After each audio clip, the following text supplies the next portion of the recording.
Smart agriculture is again conventional agriculture. It is an intensive farming, but tend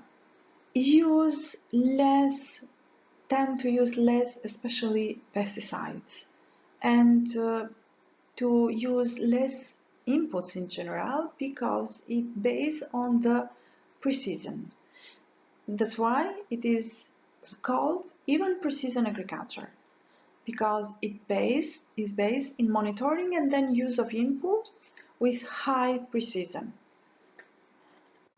Speaking still about smart agriculture, I just wanted to mention that farmers in this century have access to GPS, soil scanning, data management and Internet of Things technologies. So, by precisely measuring variation within a field and adapting the strategy accordingly, farmers can better monitor the needs of individual plants and animals and adjust their nutrition correspondingly, and that's why they can prevent disease and pests and enhance the health without using huge quantities of inputs. What you see in this photo, there is a drone, no?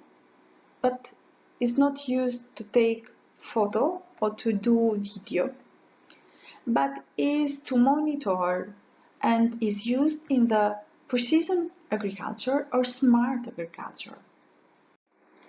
Now you here see another drone that is used in the smart agriculture. In this case, this drone, as you see in this part, it has probably fertilizer or pesticides to use them to the plant, to the specific plant. Another example of smart agriculture. But what is sustainable agriculture? The real definition of sustainable agriculture you will find in the next slides of the same lecture. Sustainable agriculture is a group of agricultural systems not clearly defined, with the objective to a sustainable use of land and natural resources. I have selected here 4 systems that are included in sustainable agriculture, or at least they intend to be sustainable. These are organic agriculture, biodynamic agriculture, regenerative agriculture, and permaculture. What is organic agriculture? In fact, organic agriculture is a system or an agricultural system based on agroecological principles with focus on soil fertility and plant health maintenance. Don't use agrochemicals, don't use GMOs, hormones, and so on. In fact, biodynamic agriculture is a type of organic agriculture. That's why I say that sometimes these agricultural systems are not clearly defined.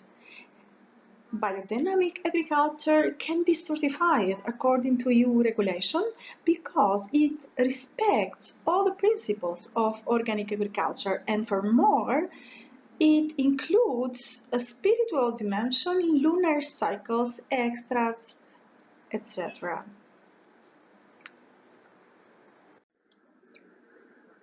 What about regenerative agriculture?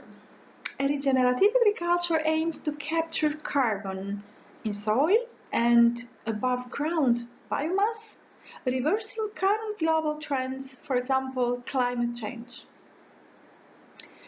Permaculture sometimes is called or named regenerative agriculture, and from the other side, regenerative agriculture is called permaculture.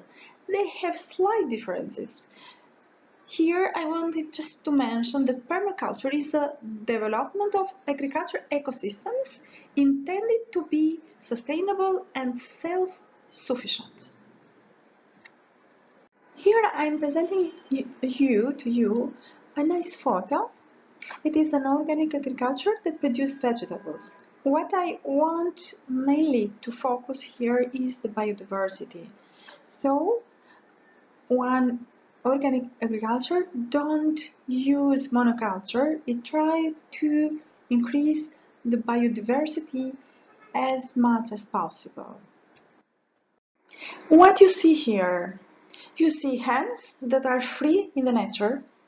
You see somehow biodiversity, and this is again example of an organic farm that have biodiversity and graze or raise the poultry in the free area. It is in contrast with the photo that we saw previously, where the hens were in a closed environment. They were very closely to each other, where the farm was highly input supplied. In this photo, I wanted to illustrate that this is the contrary of monoculture. We have here, for example, in the same plot, different species that are cultivated. So we have not here monoculture. That is one of the characteristics of sustainable agriculture.